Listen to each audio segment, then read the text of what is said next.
بسم اللہ الرحمن الرحیم۔ ہم اپنے آج کے اس سیشن کا باقاعدہ آغاز کرتے ہیں۔ آپ سب احباب کو خوش آمدید۔ ہمارے ساتھ نماز پڑھنے کے بعد 28 احباب موجود ہیں، اور باقی احباب بھی انشاءاللہ آہستہ آہستہ جوائن کر رہے ہیں۔ ان قریب انشاءاللہ ہماری یہ تعداد بڑھے گی۔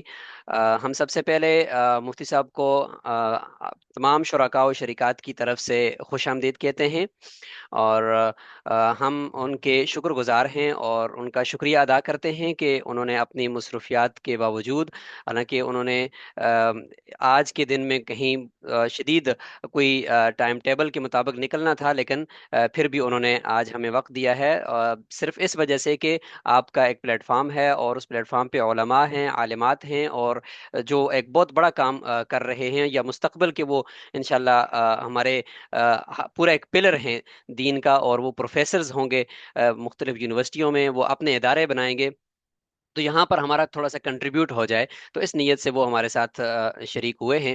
تو ہم بہت زیادہ تو حائل نہیں ہوں گے، لیکن میں مختصر تعارف کروانے کے بعد انشاءاللہ ان کو مائک حوالے کروں گا، جس کے بعد پھر انشاءاللہ وہ اپنی گفتگو شروع کریں گے۔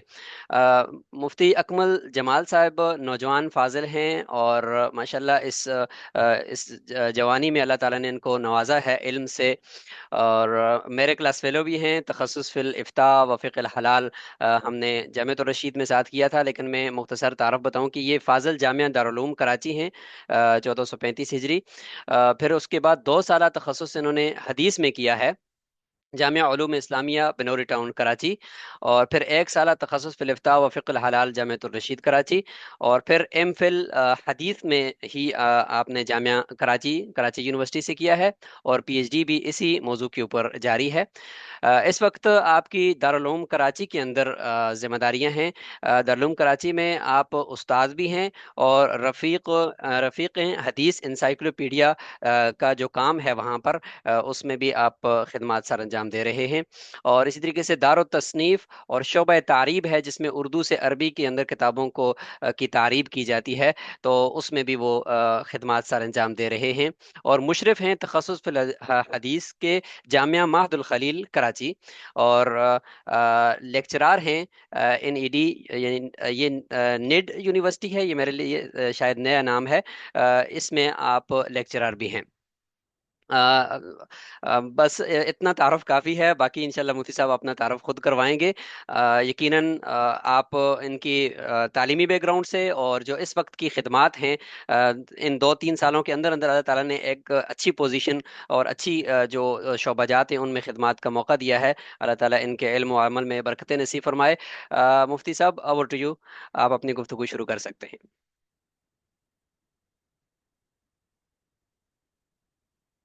اپنا مائک آن کیجیے گا مفتی صاحب۔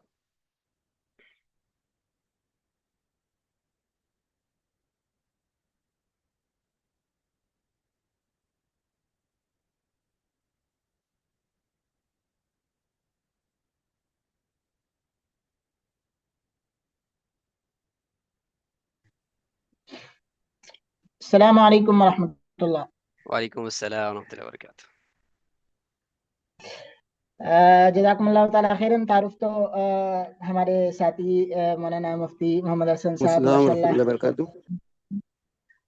انہوں نے پورا تعارف کرا دیا ہمارا، حالانکہ اتنے تعارف کی شاید ضرورت بھی نہ ہو۔ بہرحال ان کی محبت ہے۔ میں تمام جتنے بھی شرکا ہے، سب سے پہلے آپ سب کا شکریہ ادا کرتا ہوں کہ آپ نے مجھے اس موضوع پر گزارشات سنانے کا موقع دیا ہے۔ بنیادی طور پر ہمارا جو موضوع ہے ایک علمی سیشن ہے۔ اس کا موضوع ہے محدثین کے علمی روایت کیا ہے احادیث کی تحقیق کے حوالے سے، اور پھر جو معاصر ریسرچ ہیں، ہمارا ایکیڈمک ریسرچ، اس میں ان اصولوں کی جو ان کی اصولی تحقیق ہے، ان کی اپلیکیشن، تطبیق اور امپلیمنٹیشن کس طرح ہو۔ تو گویا کہ بنیادی طور پر ہمارا جو موضوع ہے اس کے 2 حصے ہو گئے۔ ایک تو ہم اس پر گفتگو کریں گے کہ محدثین کے تحقیق کے اصول کیا تھے، اور دوسرا حصہ یہ ہو گیا کہ معاصر علمی جو ریسرچ ہے، ایکیڈمک ریسرچ، ان میں ہم ان اصولوں کو کس طرح اپلائی کر سکتے ہیں۔ یہ دونوں الگ الگ عنوانات ہیں، ہم انشاءاللہ تعالیٰ دونوں پر گفتگو کریں گے۔ اللہ تعالیٰ سے دعا ہے کہ اللہ تعالیٰ مجھے صحیح بولنے، صحیح سمجھانے اور آپ سب ساتھیوں کو مستفید ہونے کی توفیق عطا فرمائے۔ بنیادی طور پر جو ہمارا موضوع ہے محدثین کی تحقیق کے اصول، یہ اپنے محوری اور فنی دائرے میں بہت ہی اہم موضوع ہے، اس لیے کہ جب ہم یہ لفظ بولتے ہیں کہ محدثین کے اصول تحقیق، تو اس سے مراد وہ تمام اصول ہے جو محدثین نے احادیث کی تصحیح اور تضعیف کے عمل کے لیے وضع کیے ہیں۔ احادیث کی تصحیح و تضعیف ظاہر بات ہے یہی بنیادی چیز ہیں۔ اگر آپ کسی حدیث سے استدلال کرتے ہیں تو بھی اسی پر موقوف ہے کہ یہ حدیث صحیح ہے یا ضعیف ہے۔ اگر آپ کسی حدیث کو بطور استشہاد کے پیش کرتے ہیں تب بھی سب سے پہلے آپ کو یہ ثابت کرنا ہوگا کہ یہ حدیث صحیح ہے یا ضعیف ہے۔ اور حدیث کی تصحیح اور تضعیف کا یہی جو عمل ہے، پروسیس ہے، اس کے لیے جتنے بھی اصول ہیں انہی کا نام ہے اصول تحقیق برائے حدیث۔ تو اس اعتبار سے بنیادی طور پر یہ بہت ہی اہم موضوع ہے۔ محدثین کو اللہ تعالی ہمارے اکابر کو جزائے خیر عطا فرمائے کہ انہوں نے یہ جتنے بھی اصول ہیں نہ صرف انہیں عملی طور پر انہوں نے کتابوں میں ان کی تطبیق کی ہے، بلکہ اس پہ انہوں نے کتابیں لکھی بھی ہیں، ہمارے لیے بڑی آسانی انہوں نے پیدا کی ہیں۔ اللہ تعالیٰ ان کو جزائے خیر عطا فرمائے۔ یہاں ہم بنیادی طور پر گفتگو کا آغاز کریں گے اس سے کہ محدثین کے جو اصول ہے تحقیق کے، یہ چونکہ حدیث سے متعلق ہیں، اور حدیث آپ سب حضرات کے علم میں کہ حدیث دو چیزوں کا نام ہے، ایک ہے سند اور ایک ہے متن۔ سند بنیادی طور پر جو چین ہے روات کا، راویوں کا جو چین ہے اس کو کہا جاتا ہے سند۔ جہاں سند ختم ہو جاتی ہے اس کے بعد جو حصہ ہے، جو ٹیکسٹ ہے، اس کو کہا جاتا ہے متن۔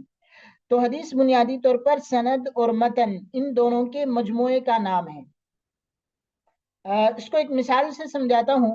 صحیح بخاری کی ایک حدیث ہے، امام بخاری رحمہ اللہ فرماتے ہیں کہ حدثنا مسدد حدثنا يحيى عن شعبة عن قتادة عن أنس بن مالك رضي الله تعالى عنه قال قال النبي صلى الله عليه وسلم لا يؤمن أحدكم حتى يحب لأخيه ما يحب لنفسه۔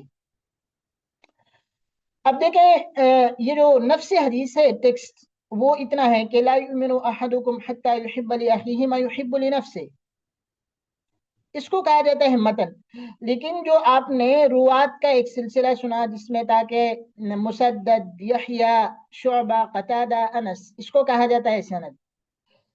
تو محدثین کے جتنے بھی اصول تحقیق ہیں ان سب کا تعلق بنیادی طور پر سند اور متن سے ہے۔ اور ویسے بھی فطری طور پر اور عقلی طور پر اگر آپ کے سامنے کوئی بات آ جاتی ہے کسی کی نسبت سے کہ فلاں شخص نے یہ بات کہی ہے، تو آپ دو چیزوں کے حوالے سے آپ کو تشویش پیدا ہونی چاہیے۔ ایک یہ ہے کہ یہ بات آپ تک کس نے پہنچائی ہے، اور دوسرا یہ ہے کہ یہ جو بات کہی گئی ہے کیا یہ بات واقعی اس شخص کی ہو سکتی ہے، یعنی وہ اس نوعیت کی بات کہہ سکتا ہے یا نہیں کہہ سکتا۔ ان دو چیزوں کے حوالے سے آپ کو کم از کم تشویش پیدا ہو جانی چاہیے۔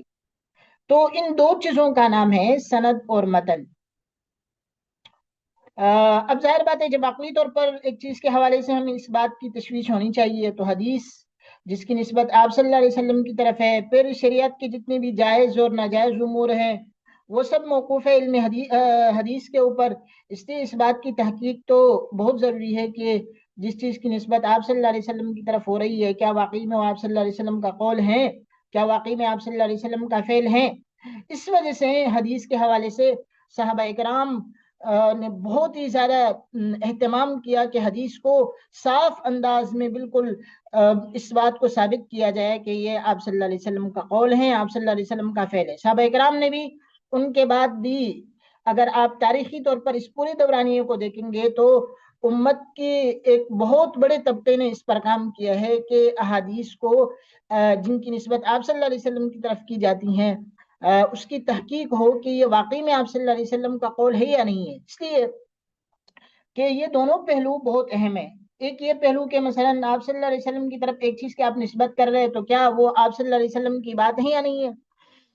تو ایک طرف یہ ہے کہ یعنی آپ صلی اللہ علیہ وسلم کی بات، یہ ہو سکتا ہے آپ صلی اللہ علیہ وسلم کی بات ہو اور آپ اس حدیث کو ضعیف قرار دیں، اس کی وجہ سے حدیث جو ہے اس کے متعلق یہ رائے پیدا ہو کہ گویا کہ وہ آپ صلی اللہ علیہ وسلم کی حدیث نہیں ہے، حالانکہ وہ ہوگی حقیقت میں، اور اس کا عکس بھی ممکن ہے۔ تو اس وجہ سے محدثین نے اس بات کا بڑا اہتمام کیا ہے، اور یہی جو چیز ہیں، یعنی جو اصول انہوں نے متن کے جانچنے کے لیے یا سند کے جانچنے کے لیے وضع کیے ہیں، ان کو کہا جاتا ہے نقد متن کے اصول یا نقد سند کے اصول۔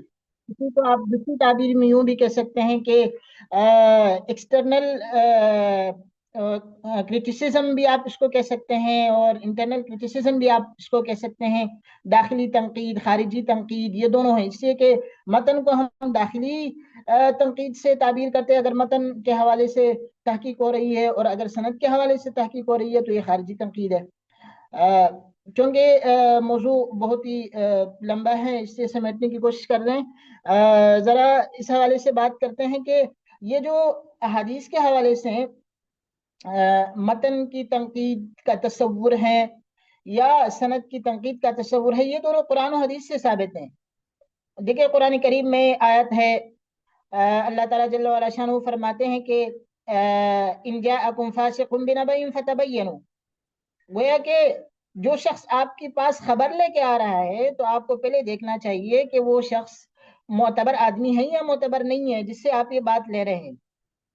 اسی طرح صلح حدیبیہ کے بعد جب بڑی تعداد میں خواتین ہجرت کر کے مدینہ منورہ کی طرف آئیں اور انہوں نے کہا کہ ہم مسلمان ہو گئی ہیں، تو قرآن کریم میں آیت نازل ہو گئی کہ یا ایھا النبی اذا جاءک المؤمنات مہاجرات فامتحنوہن، حالانکہ وہ اسلام کا دعویٰ کرنے والی ہیں، یعنی گویا اس بات کا دعویٰ کر رہی ہیں کہ ہم صحابیات ہیں، اس کے باوجود بھی قرآن کریم نے کہا کہ فامتحنوہن۔ تو اس سے گویا کہ جو سند ہے، سند کی نقد ہے، یا جس کو ہم تعبیر کر سکتے ہیں کہ جو خارجی تنقید ہیں، وہ اس سے ثابت ہو جاتی ہے۔ اسی طرح داخلی تنقید بھی، یعنی متن ٹیکسٹ، اس کی تنقید کے حوالے سے بھی قرآن کریم کا ایک تصور موجود ہے۔ وہ یہ ہے کہ قرآن کریم میں ہے کہ حضرت عائشہ اور کئی صحابہ کرام بھی، اس قرآن کریم کی آیت نازل ہو گئی، اس کے الفاظ ہیں کہ فلولا اذ سمعتموه قلتم فلولا اذ سمعتموه قلتم ما يكون لنا ان نتكلم بهذا سبحانك هذا بهتان عظيم۔ یعنی کہ دیکھیں نا، ایک واقعہ اگر ہو جاتا ہے تو اس کے حوالے سے تحقیق کے اصول تو یہ ہے کہ آپ سب سے پہلے یہ پوچھیں کہ یہ بات کس نے کہی ہے، کس نے پہنچائی ہے۔ لیکن قرآن کریم نے ان کو یہ کہا کہ آپ کو یہ بات دیکھنی چاہیے جس کے متعلق یہ الزام لگایا جا رہا ہے، کیا وہ شخص یہ کر سکتا ہے۔ یعنی اس سے گویا کہ قرآن کریم نے ہمیں ٹیکسٹ کی جو تنقید ہے، کرٹیسزم ہے، اس کے حوالے سے ہمیں بتایا کہ ہم متن دیکھیں کہ یہ بات جس کے متعلق کہی جا رہی ہے، کیا وہ شخص یہ کر بھی سکتا ہے یا نہیں کر سکتا۔ تو یہ دونوں چیزیں اس سے ثابت ہیں۔ اب ہم مختصر طور پر ان اصول کا تذکرہ کریں گے جن اصول کو مختلف زمانوں میں، مختلف ادوار میں محدثین نے احادیث کی تصحیح اور تضعیف کے حوالے سے لائی ہیں۔ چونکہ ہمارا موضوع لمبا ہے، اس میں ایک تو حدیث کی جو متن کے اصول ہیں وہ بھی اس میں موجود ہیں، یعنی درایت حدیث کے، اور سند حدیث کے حوالے سے جو اصول ہے وہ بھی اس میں ہیں۔ اس کے علاوہ رجال کے حوالے سے ان کے کیا اصول تھے وہ بھی ہمارے موضوع میں شامل ہیں۔ اگر احادیث میں تعارض پیش آ جائیں تو اس صورت میں محدثین نے کیا راستہ نکالا ہے، اس کے اصول بھی شامل ہیں۔ علل حدیث کے حوالے سے بھی ہے، چونکہ یہ ساری وہ اصول ہیں جو اکیڈمک ریسرچ میں ہر مرحلے پر کام آتی ہیں۔ اس وجہ سے ہم مختصر طور پر ان تمام اصول کا بھی تذکرہ کریں گے، اور اس کے بعد کوشش کریں گے کہ مختصر طور پر سب نہ صحیح بعض جو اصول ہیں ان کو اکیڈمک ریسرچ میں ہم کیسے اپلائی کر سکتے ہیں۔ اکیڈمک ریسرچ کے جو مختلف قسمیں ہیں، جیسے بیانیہ تطبیق ہیں، یا جس کو ہم کہتے ہیں کیس اسٹڈی ہیں، سروے ہیں، یا مثلاً ہسٹوریکل ریسرچ ہیں، جتنے بھی قسمیں ہیں ان سب میں یہ اصول کس طرح اپلائی ہو سکتے ہیں، ہم کوشش کریں گے تھوڑا سی اس کی کچھ مثالوں سے سمجھائیں گے۔ لیکن تفصیل کے لیے زیادہ وقت چاہیے. میری کوشش ہوگی کہ انشاءاللہ تعالیٰ اس کو مرتب کر کے تھوڑی سی ترتیب کے ساتھ کل پرسوں تک انشاءاللہ تعالیٰ پھر میں مفتی حسن صاحب کو انشاءاللہ تعالیٰ بھیج دوں گا. وہ آپ سے شیئر بھی کر لیں گے تاکہ آپ اس کو علی وجہ بصیرت دیکھ سکیں اور اس سے استفادہ کر سکیں انشاءاللہ. اچھا، اب مختصر طور پر وہ جو اصول ہیں اس کو اگر ہم تاریخی اعتبار سے دیکھیں گے صحابہ کرام کے زمانے سے، تو سب سے پہلے جب آپ صلی اللہ علیہ وسلم جب تک حیات تھے اس وقت تو احادیث کی تحقیق کی ضرورت ہی نہیں تھی. صحابہ کرام براہ راست آپ صلی اللہ علیہ وسلم سے اس حوالے سے پوچھتے تھے. آپ صلی اللہ علیہ وسلم کی وصال کے بعد صحابہ کرام کے زمانے میں سب سے پہلے اس حوالے سے جس نے اصول تحقیق حدیث کے حوالے سے جس کو ہم کہہ سکتے ہیں کہ وہ اس کے بانی ہیں، وہ حضرت ابوبکر صدیق رضی اللہ تعالیٰ عنہ ہے. علامہ ذہبی تذکرۃ الحفاظ میں لکھتے ہیں کہ اول من احتاط فی قبول الاخبار هو ابو بکر الصدیق، کہ احادیث کی قبولیت کے حوالے سے جس نے سب سے پہلے احتیاط کی روش اپنائی وہ حضرت ابوبکر صدیق رضی اللہ تعالیٰ عنہ تھے. ہوا یوں کہ دادی کے میراث کا مسئلہ بڑا معروف ہے. اس حوالے سے حضرت ابوبکر صدیق رضی اللہ تعالیٰ نے صحابہ کرام کو جمع کیا اور ان کو بتایا کہ یہ مسئلہ نہ تو قرآن کریم میں موجود ہے نہ حدیث میں آپ صلی اللہ علیہ وسلم نے کہیں اس کے متعلق کوئی گفتگو فرمائی ہے، تو اس کے حوالے سے کیا کیا جائے. تو ایک صحابی تھے حضرت مغیرہ ابن شعبہ رضی اللہ تعالیٰ عنہ، وہ کھڑے ہو گئے. انہوں نے بتایا کہ آپ صلی اللہ علیہ وسلم نے دادی کے میراث کے حوالے سے یہ بات فرمائی ہے. ابو بکر صدیق رضی اللہ عنہ نے فرمایا کہ اس کا کوئی اور گواہ ہے؟ حل لک احد غیرک، کیا اس کے علاوہ بھی کوئی اور ہیں گواہ کے جو اس بات کی گواہی دے سکے کہ آپ صلی اللہ علیہ وسلم نے یہ بات فرمائی ہے؟ تو محمد ابن مسلمہ رضی اللہ تعالیٰ عنہ وہ اس وقت پر کھڑے ہو گئے، انہوں نے تائید کی.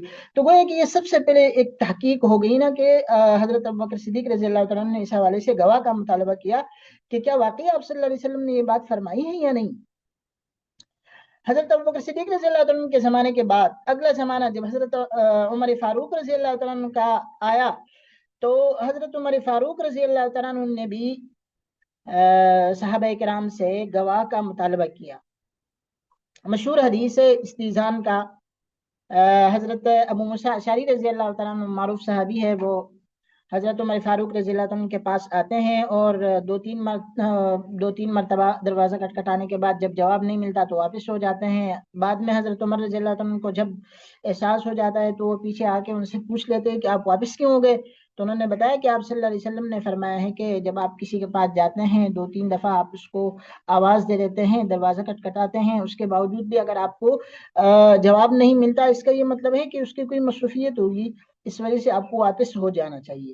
تو حضرت عمر رضی اللہ تعالیٰ عنہ نے ان سے مطالبہ کیا کہ یہ بات کسی اور نے بھی سنی ہے، یعنی کوئی اور گواہ ہیں اس پر کہ آپ صلی اللہ علیہ وسلم نے یہ بات فرمائی.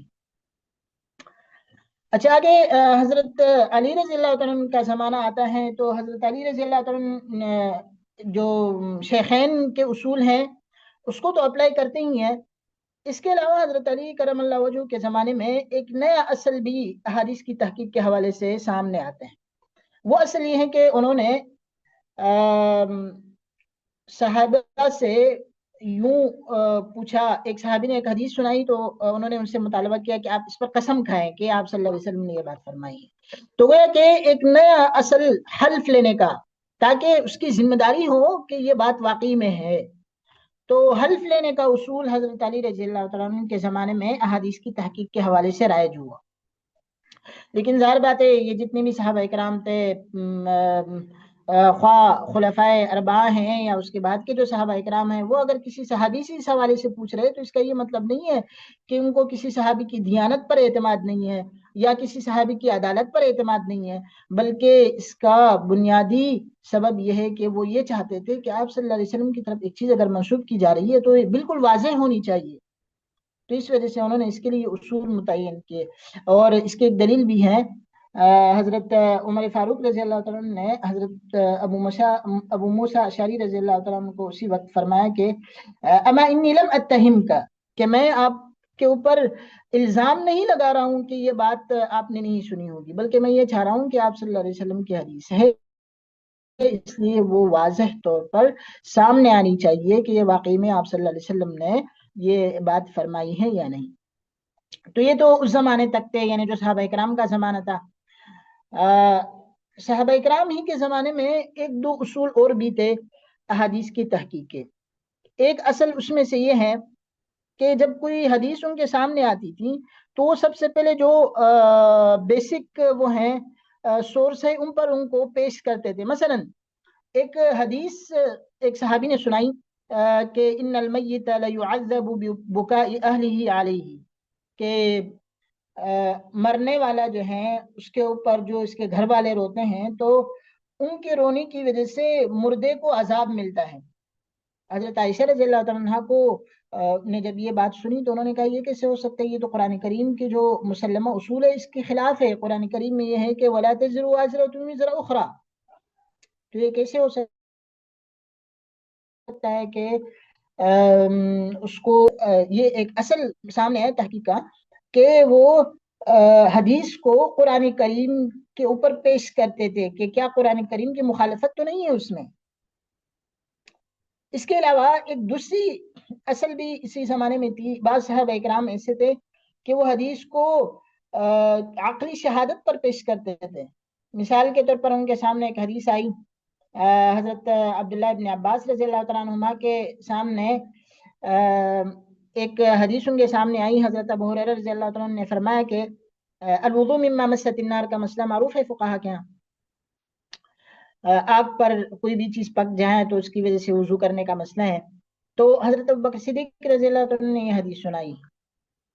حضرت عبداللہ ابن عباس رضی اللہ تعالیٰ عنہما نے جب یہ حدیث سنی تو انہوں نے فرمایا کہ یہ کیسے ہو سکتا ہے عقلاً، اس لیے کہ پھر تو جو چیز ہم آگ پر پکا لیتے ہیں، جو پانی ہم گرم کرتے ہیں، اس کی وجہ سے بھی ہمیں وضو کرنا چاہیے، پھر یہ تو نہیں ہو سکتا۔ تو اس کا کہنے کا مطلب یہ ہے کہ یہ ایک اصل انہوں نے کہا کہ ایک حدیث اگر ہیں تو اس حدیث کو ہمیں یہ دیکھنا چاہیے کہ عقلی طور پر بھی اس کی مخالفت تو نہیں ہو رہی ہے۔ تو یہ اصول تو صحابہ اکرام کے زمانے کے تھے۔ اچھا، ہمارے ساتھی ہیں مولانا قمر عباس صاحب ماشاءاللہ حاضر ہیں۔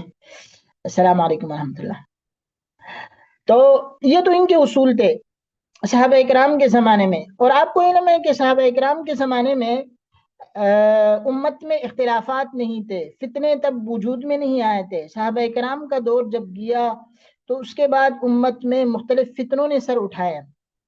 تو وہ جو مختلف فتنے تھے مذہبی حوالے سے، مسلکی حوالے سے، عقائد کے حوالے سے، ان سب نے احادیث کے حوالے سے بھی یہ پریشانی ہو گئی کہ کئی لوگوں نے اپنی مسلک کی حمایت میں یا مخالف کی رد میں احادیث گڑھنی شروع کر دی۔ اس وجہ سے محدثین کو تشویش ہو گئی، انہوں نے یہ کیا کہ جب کوئی حدیث ان کے سامنے آتی تھی، کوئی شخص حدیث سناتا تو ان سے مطالبہ کرتے تھے کہ یہ حدیث آپ کو کس نے سنائی ہے، یعنی سند کا مطالبہ کرتے تھے، جس کو آپ کہہ سکتے ہیں نا کہ گویا کہ وہ ریفرنس حوالے کا مطالبہ کرتے تھے کہ آپ کو یہ بات کس نے سنائی ہے۔ علامہ ابن سیرین رحم اللہ یہ فرماتے ہیں کہ ہم احادیث کے سند کے متعلق نہیں پوچھتے تھے، فلما وقعت الفتنہ قلنا، تب ہم نے ان کو کہا تھا کہ اب سند پیش کرو۔ تو اس زمانے میں سند کا مطالبہ ہونے لگا۔ اب دیکھیں نا، یہ بھی ایک بڑا تحقیق کا اصول ہے کہ آپ کو کوئی شخص ایک بات کہے تو آپ اس سے مطالبہ کریں کہ یہ بات آپ کو کس نے بتائی ہے، یہ تحقیق کا اصل ہے۔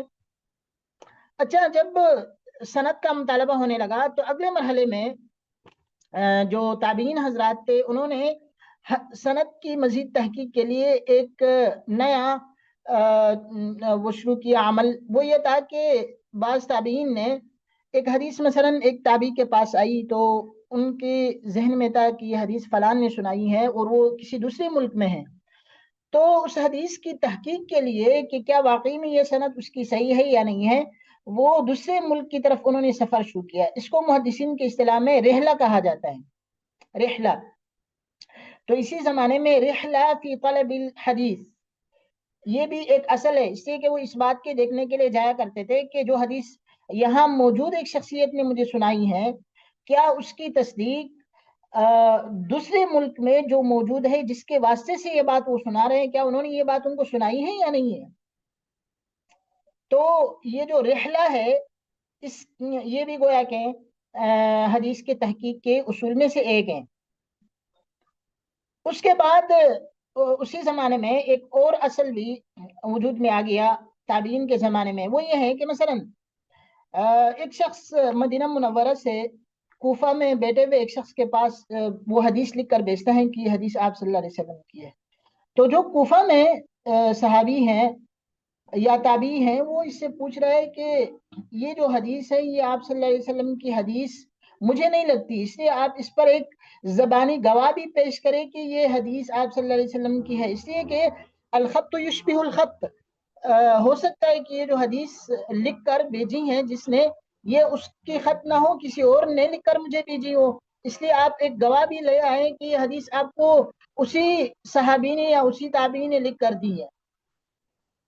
تو دیکھیں نا، متن اور ٹیکسٹ کے تحقیق کے حوالے سے یہ ایک بڑا اصل ہے کہ آپ کے سامنے جب کوئی خط آ جاتا ہے، کوئی ڈاکومنٹس ہیں، آپ ان کو دیکھتے ہیں تو آپ یہ کہیں کہ یار یہ ہو سکتا ہے کسی اور نے لکھی ہو۔ آج کل جیسے خاص طور پر پرنٹ کے زمانے میں تو یہ چیز بڑی آسان بھی ہے، بہت ساری چیزیں جعلی ہوتی ہیں، تو اس میں انہوں نے کہا کہ آپ ایک زبانی گواہ بھی لے آئیں کہ کیا واقعی میں آپ کو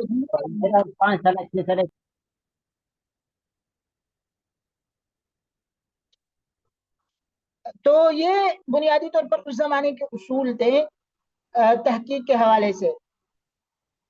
اگلے مرحلے میں پھر احادیث کے تحقیق کے حوالے سے محدثین نے باضابطہ طور پر کچھ اصول بنا دیے، اس سے کہ اس زمانے میں فتنے اور زیادہ ہو گئے ہیں اور سند کا جو سلسلہ ہے وہ بھی لمبا ہو گیا۔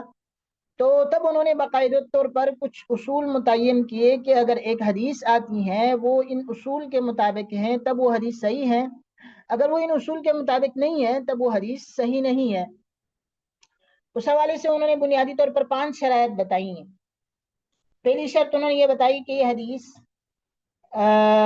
متصل السند ہو، یعنی اس کی جو سند ہے وہ متصل ہو، اس میں کہیں کوئی انقطاع نہ ہو۔ دوسری انہوں نے یہ بتائی کہ جو روایت کرنے والا ہے، جو شخص ہے جو بات آپ کو سنا رہا ہے حدیث، اس کی کریڈیبلٹی کے حوالے سے کہ وہ عادل ہے یا نہیں ہے، اس کی عدالت۔ تیسرا جو ہے وہ اس کی یادداشت کے حوالے سے، اس کی یادداشت مضبوط ہے یا نہیں ہے، یعنی یہ بات وہ حافظے میں صحیح انداز میں رکھ پایا ہے یا نہیں۔ اس کے علاوہ تو اور چیزیں بھی انہوں نے متن کے حوالے سے، جو ٹیکسٹ ہے حدیث کی اس کے حوالے سے بھی بتائی کہ ایک یہ ہے کہ ایسا تو نہیں ہے کہ اس میں کوئی شذوذ ہو۔ شذوذ کا مطلب یہ ہے کہ ایسا تو نہیں ہے کہ ایک جو بات اس راوی نے بیان کی ہے، جو اس راوی سے زیادہ قوی اور حافظے کے حوالے سے زیادہ مضبوط راوی ہیں، وہ اس کے مخالف اور طرح روایت کر رہے ہیں، ایسا تو نہیں کہیں، یا اس سے روایت میں کہیں ایسی پوشیدہ علت تو نہیں ہے جس کی وجہ سے ظاہر میں تو حدیث ہمیں صحیح نظر آ رہی ہے، لیکن اس باطنی اور داخلی علت کی وجہ سے اس حدیث کی صحت پر کوئی سوال اٹھا سکے۔ تو یہ شرائط انہوں نے اس وقت بیان کیے تھے۔ اس کے علاوہ بھی مختلف محدثین کے اصول ہیں۔ ہم ابھی بنیادی طور پر یہ تو ہمارے تھے اصول روایت، جس کو ہم کہہ سکتے ہیں کہ سند کے حوالے سے انہوں نے یہ اصول بیان کیے ہیں۔ اب یہ جو اصول ہیں ان کے ہم جو ہماری معاصر ریسرچ ہیں ان میں ہم کس طرح اپلائی کر سکتے ہیں۔ اس میں کوئی شک نہیں ہے کہ حدیث کی جو تحقیق کا فن ہے، یہ جو ڈیٹا ہیں اس کے ویریفیکیشن کے حوالے سے، یا جو ہم نے بتایا کہ داخلی اور خارجی تنقید کے حوالے سے، یہ سب سے بہترین مثال ہے۔ یعنی اس کو آپ تحقیق کے ہر مرحلے میں اپلائی کر سکتے ہیں۔ ہم اس کو بطور مثال کے تھوڑا سا سمجھاتے ہیں۔ ہم نے ایک اصل پڑھا تھا حضرت ابو بکر صدیق رضی اللہ عنہ کے حوالے سے کہ صحابی نے جب حدیث روایت کی تو انہوں نے ان سے پوچھا کہ حل معک احد غیرک، کیا آپ کے علاوہ کسی اور نے بھی یہ حدیث سنی ہے؟ تو اب دیکھیں نا، ہمارے جو اکیڈمک ریسرچ ہیں اس میں آپ کوئی بھی اس کی قسم لے لیں، مثال کے طور پر کیس اسٹڈی ہیں، تو کیس اسٹڈی میں اگر آپ اسکول کے بچے ہیں، ان کی کارکردگی کے اسباب کے حوالے سے تحقیق ہو رہی ہے، کیا کہ ان کی کارکردگی میں کوئی تبدیلی کیوں نہیں آ رہی ہے، ان کی کارکردگی بہتر کیوں نہیں ہو رہی ہے، تو اس حوالے سے مثلا ایک تو یہ ہے کہ ایک جو اسکول پرنسپل ہیں انہوں نے آپ کو بتایا کہ اس کا یہ مسئلہ ہے، اس وجہ سے اس کی کارکردگی بہتر نہیں ہو رہی. صحیح ہے. تو اب اگر آپ اس کی بات کو کافی سمجھیں گے تو یہ تو تحقیق نہ ہوا. اس وجہ سے جو حدیث کا یہ اصل ہے، حل ماں کا احد غیرک، آپ پرنسپل صاحب سے پوچھ لیں کہ میں اور تحقیق کروں گا، دیگر اساتذہ کو بلائیں وہ کیا کہتے ہیں، ان کے والدین کیا کہتے ہیں، اور ان کے جو کلاس فیلو ہیں وہ کیا کہتے ہیں. تو یہ سب اگر مل جائیں گے اس کے بعد پھر تحقیق مکمل ہو جائے گی. تو یہ جو اصل ہے کہ آپ جس کو ہم کہہ سکتے ہیں ٹو سورسز آف کنفرمیشن، تو یہ اصل جو حضرت ابوبکر صدیق رضی اللہ عنہ نے حدیث کے حوالے سے اختیار کیا ہے، یہ بنیادی طور پر یہی اصل ہے. اسی طرح مثال کے طور پر ہم نے ایک دوسری اصل پڑھی تھی، وہ یہ تھی کہ حضرت علی کرم اللہ وجہ نے بعض روات سے اس کا مطالبہ کیا کہ آپ اس پر قسم اٹھائے کہ آپ صلی اللہ علیہ وسلم نے یہ بات بتائی ہے. تو اب ظاہر بات ہے قسم اٹھانے کا مطلب کیا ہے، اس کا مطلب یہ ہے کہ گویا کہ وہ سچ بولنے کی وضاحت کرے کہ میں واقعی میں سچ بول رہا ہوں. تو اگر آپ کوئی ریسرچ کر رہے ہیں، آپ کہیں گہے میں لوگوں سے پوچھ رہے ہیں، انٹرویو لے رہے ہیں، تو آپ سب سے پہلے اس سے یہ بات کہلوائیں کہ جو بات آپ کہہ رہے ہیں وہ بات واقعی میں سچ ہو. تو آپ اس اصل کو اپلائی کر سکتے ہیں، یعنی اس سے حلف لینے کا، اس سے قسم اٹھانے کا، اور اپنی سچائی کے عزم کے اظہار کرانے کا کوئی بھی طریقہ ہو تو آپ اس پر عمل کر سکتے ہیں. اسی طرح ایک اور جو اصل ہم نے پڑھی ہے وہ یہ ہے کہ مثال کے طور پر جیسے حضرت عائشہ رضی اللہ عنہ کے متعلق کہ وہ احادیث کو قرآن کریم پر پیش کرتے تھے. تو اس کا یہ مطلب ہے کہ قرآن کریم تو ایک بنیادی سورس ہے. اب مثال کے طور پر اگر آپ کسی چیز کے ایک ادارہ ہے، اس حوالے سے آپ ریسرچ کر رہے ہیں، تو ادارے کے حوالے سے کیا کیا ہے، ادارے کے حوالے سے آپ عمومی طور پر ریسرچ کر رہے ہیں، تو کچھ اساتذہ بات آپ کو بتا رہے ہیں، ایک استاد نے آپ کو کوئی بات بتائی کہ اس میں یہ چیزیں ہیں، پالیسی کے حوالے سے انہوں نے کوئی بات بتائی. تو آپ جو استاد نے پالیسی بیان کی، آپ اس کو پیش کرے، اس ادارے کے مین جو پالیسی ہیں اس پر پیش کرے، یا اس کے جو آڈٹ رپورٹ سے اس پر پیش کرے کہ کیا یہ پالیسی اس سے میچ کھاتی ہے یا نہیں. تو دیکھیں نا یہ اصل ہے، یعنی ایک چیز آپ کے سامنے، اس کو جو بنیادی چیز ہے، بنیادی متن ہے، اس پر آپ پیش کرے. ظاہر بات ہے حدیث کا درجہ دوسرا ہے، قرآن کریم کا پہلا ہے. تو صحابہ اکرام نے حدیث کو قرآن کریم پر پیش کیا. یہاں بھی ایک استاد اگر آپ کو کوئی بات بتا رہے ہیں کسی واقعے کے متعلق یا کسی پالیسی کے متعلق، تو آپ اس کو پیش کریں، مدرسے ادارے کی جو اصل پالیسیز ہیں اس کے اوپر پیش کریں. یا مثال کے طور پر ایک اصل ہم نے یہ پڑھ لیا تھا تحقیق کے اصول میں کہ وہ ایک حدیث کو عقلی شہادت پر پیش کرتے تھے کہ عقلی حوالے سے کیا یہ بات درست ہے یا نہیں ہے. تو اس کو بھی آپ اس طور پر اپلائی کر سکتے ہیں کہ مثال کے طور پر آپ ریسرچ کر رہے ہیں، تو آپ کو کسی نے بتایا کہ جو فلاں استاد ہیں کسی ادارے میں، چونکہ ہم سب ایجوکیشن اکیڈمک کے ریسرچ سے متعلق ہے، اس لیے زیادہ تر جو مثالیں ہیں وہ اپنی اس کے مطابق دے رہا ہوں. مثلا آپ کو کسی نے بتایا، آپ ریسرچ کر رہے تھے کہ فلاں جو استاد ہیں وہ ایک وقت میں انڈیویجولی یعنی انفرادی طور پر وہ 600 طلبہ کی نگرانی کرتا ہے. تو ظاہر بات ہے عقلی طور پر یہ کیسے ہو سکتا ہے، ایک شخص ایک وقت میں یا ایک دن میں بھی ہو، تو عقلی طور پر یہ بات نہیں مانی جا سکتی ہے. تو یہاں آپ اس اصل سے مدد لے سکتے ہیں کہ جو بات انہوں نے بتائی ہے اس کو آپ عقلی اصول پر پیش کریں کہ عقل بھی اس بات کی تائید کرتی ہے یا نہیں کرتی. یہ تو ہم نے بنیادی طور پر جو یہ اصول تھے یہ بتائیں. اس کے اپلیکیشن کے حوالے سے جو اور اصول ہیں ان کے بھی اس طرح کی مثالیں ہیں. ہر ایک کی مثال کے طور پر ہم نے ایک وہ پڑھا تھا کہ محدثین جو ہے وہ سند کا مطالبہ کرتے تھے. ظاہر بات ہے آپ کو کسی کے متعلق ریسرچ میں کوئی بات آ جاتی ہے تو آپ اس سے پوچھ سکتے ہیں کہ آپ کو یہ بات کس نے بتائی ہے. یا مثال کے طور پر کسی واقعے کے حوالے سے آپ کے سامنے معلومات آ گئے، کسی شخص نے بتایا، تو آپ خود جا کے تحقیق کریں، وہیں جائیں، وہاں کے لوگوں سے ملے. تو یہ رحلہ ہو گیا، جو رحلے کا اصول تھا. صحابہ اکرام نے اور تابعین نے کسی سند کی تحقیق کے لیے انہوں نے سفر کیا، 1 سال کا سفر کیا، تو آپ بھی مثال کے طور پر ایک واقعے کے متعلق کچھ معلومات آ گئے تو آپ نے کہا یار میں خود تحقیق کرتا ہوں. آپ اسی ادارے میں گئے، وہاں کے اساتذہ سے ملے، وہاں کے طلبہ سے ملے، وہاں کے ملازمین سے ملے. وہیں آپ نے پھر جو مباشرین ہیں، ڈائریکٹلی اس میں انوالو ہیں، ان سے آپ نے اس حوالے سے تحقیق کی. تو یہ گویا کہ رحلہ ہو گیا، رحلہ فی طلب العلم. یا اسی طرح ایک اصل ہم نے یہ پڑھ لیا تھا کہ مثال کے طور پر محدثین ایک سند کے کئی مطابعات اور شواہد جمع کرتے تھے. یعنی مثال کے طور پر ایک بات آ گئی تو اس کی تائید کے لیے کئی اسناد جمع کرتے تھے، فلاں نے بھی یہ بات کہی، فلاں نے بھی یہ بات کہی. تو مطابعات اور شواہد کا ایک سلسلہ ہے. اچھا، یہ بات بیچ میں عرض کروں گا کہ ظاہر بات ہے ہمارے جو شرکاء ہیں ان میں سے یونیورسٹی سے منسلک ساتھی بھی ہیں، تو جو مصطلحات آپ حضرات کے لیے مشکل ہے، کچھ سمجھ نہیں آ رہے ہیں اور میں بیان کر رہا ہوں، آپ نوٹ کر سکتے ہیں اور بعد میں آپ پوچھنا چاہیں تو اس کے متعلق پوچھ بھی سکتے ہیں جب سوالات کا سیشن ہو. تو جو مطابعات اور شواہد ہے تو اس کی وجہ سے چونکہ ایک حدیث کو تقویت ملتی ہے. تو اسی طرح ایک بات اگر ایک شخص آپ کو کہتا ہے تو وہی بات اگر 2-3 مزید بندے بھی آپ کو کہہ دے کہ یہ بات ایسی ہی ہے، تو گویا کہ یہ جو ہے نا، یہ وہی مطابعات اور شواہد والی اثر ہو گئی. ظاہر بات ہے کہ ایک اور 2-3 مزید مل جائے تو اس کی وجہ سے اس کو تقویت مل گئی کہ واقعی میں یہ بات ہو سکتی ہے. یہ تو بنیادی طور پر وہ اصول تھے جس کو ہم کہہ سکتے ہیں کہ روایت کے اصول ہیں جو حدیث کی سند کے ساتھ متعلق ہیں. جو حدیث کی داخلی نقد ہیں، جو انٹرنل جس کو ہم کہہ سکتے ہیں کرٹیسزم، اس حوالے سے بھی ان کے اصول ہیں.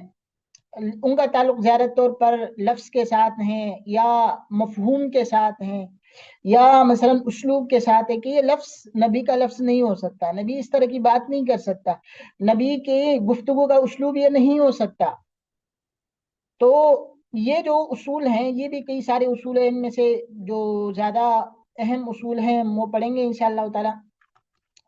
ان میں سے جو زیادہ اہم ہے وہ یہ ہے کہ مثال کے طور پر ایک حدیث جو ہے اس میں لفظی طور پر رکاکت ہو. لفظی رکاکت کا مطلب یہ ہے کہ اس کے الفاظ اس طرح ہو کہ جس سے سمجھ آ رہا ہو کہ یہ الفاظ آپ صلی اللہ علیہ وسلم کے نہیں ہو سکتے ہیں. یا مثال کے طور پر اس حدیث میں مختلف پیشے اختیار کرنے والے لوگوں کی مذمت آ گئی ہو، تو یہ بھی نہیں ہو سکتا، اس لیے کہ آپ صلی اللہ علیہ وسلم جو ہے وہ پیشہ پیشہ کسی کی پیشے کی مذمت آپ صلی اللہ علیہ وسلم نہیں کر سکتے. یا آپ صلی اللہ علیہ وسلم نے کسی خاص قوم کی یا کسی خاص شہر کی مذمت کی ہو، یہ بھی نہیں ہو سکتا اگر کسی حدیث میں اس طور پر بات آئی ہے. تو آپ حدیث کی جو متن ہے اس سے آپ معلوم کر سکتے ہیں کہ آپ صلی اللہ علیہ وسلم کی بات نہیں ہو سکتی. اسی طرح مثلا ایک حدیث جو ہے اس کے الفاظ اس طرح ہیں کہ وہ کسی عام شخص بھی اس طرح کی بات نہیں کر سکتا، اچھی جائے کہ اللہ تعالیٰ کے نبی اس طرح کی بات کر سکے. یا مثال کے طور پر وہ جو بات ہیں اس حدیث کا جو متن ہے وہ اس طور پر ہے کہ وہ تاریخی طور پر بھی وہ تاریخی حوالے سے آپ دیکھتے ہیں تب بھی وہ باطل ہو، اور یا عقلی طور پر آپ دیکھتے ہیں تب بھی نہیں ہو سکتا. یہ ساری وہ چیزیں ہیں جن کو ہم متن ایک ٹیکسٹ کو دیکھنے کے لیے ہم دیکھ سکتے ہیں، اس کے بعد ہم اس کو اپلائی کر سکتے ہیں. اس کی مثال کے طور پر اصول تو کئی زیادہ ہیں، وہ انشاءاللہ تعالی جب آپ کے سامنے یہ سارا آ جائے گا تو آپ اس سے استفادہ کر سکیں گے. کئی سارے اصول ہیں متن کی تنقید کی. ہم ان کو اپلائی کیسے کریں گے؟ اس کی ایک مثال ہمارے اکیڈمک ریسرچ کے طور پر، مثال کے طور پر ایک صوفی ہیں، بڑے اکابر صوفیہ میں سے آپ کسی ایک کو لے لیں. آپ مثال کے طور پر اس صوفی کی کرامات کے حوالے سے ریسرچ کر رہے ہیں. اس صوفی جو ہیں ان کی کرامات کے حوالے سے آپ کے سامنے مختلف باتیں آ رہی ہیں، تو آپ سب سے پہلے اس کے الفاظ دیکھیں کہ یا اس کے الفاظ میں اس طرح کی چیز تو نہیں ہے کہ یہ الفاظ اس صوفی کے نہیں ہو سکتے اس لیے کہ اتنے بڑے درجے کے جو ولی اللہ ہے وہ اس طرح کی بات تو نہیں کر سکتا. یا مثال کے طور پر اس صوفی کے حوالے سے انہوں نے یہ بات کہی ہے کہ یہ جو صوفی ہیں انہوں نے فلاں زمانے میں یہ بات کہی ہے. اب ظاہر بات ہے اس زمانے میں وہ اگر آپ نے تحقیق کی تو اس زمانے میں وہ ہے نہیں، تو تاریخی طور پر یہ بات غلط ہو گئی. یا مثال کے طور پر کسی